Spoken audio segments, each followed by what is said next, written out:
Tu vas revoir dans cette vidéo les éléments de base de la géométrie ainsi que leur notation. Commençons par le point. Pour marquer un point, il faut que tu évites ce genre de marquage qui est tout sauf précis.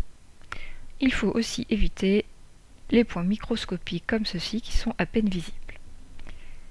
Pour marquer un point correctement, il faut utiliser une croix, le point étant à l'intersection de la croix, comme ceci ou comme cela. Et pour nommer le point, il faut utiliser une lettre majuscule. Par exemple, le premier, on va l'appeler A, et le second, B. Voilà pour le point.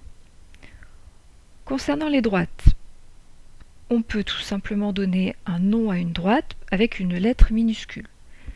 Mais il faut bien penser à lui mettre des parenthèses autour. Ici, il s'agit de la droite D. On peut aussi utiliser des directions. Ici, X désigne la direction vers la gauche, Y celle vers la droite, et pour nommer la droite, on met XY entre parenthèses ou YX entre parenthèses. Et enfin, on peut bien sûr utiliser deux points pour nommer une droite. Dans ce cas-là, pour cet exemple donné, il s'agit de la droite AB, AB étant entre parenthèses. On peut dire aussi que c'est la droite BA, en mettant toujours BA entre parenthèses. Concernant les demi-droites, si je veux désigner la demi-droite qui part du point A et qui va vers B, dans ce cas-là, je note la demi-droite AB avec un crochet pour commencer et une parenthèse pour finir.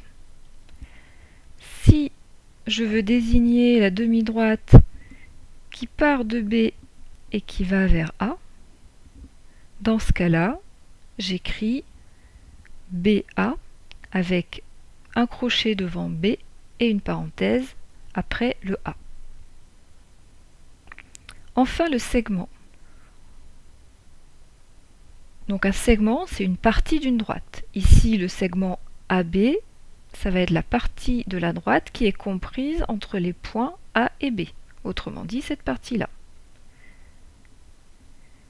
Donc ce segment, je peux l'appeler le segment AB entre crochets ou BA entre crochets. Si je résume, pour nommer une droite, utilise des parenthèses. Pour nommer un segment, utilise des crochets. Et pour une demi-droite, un crochet du côté du point de départ et une parenthèse du côté de l'autre point.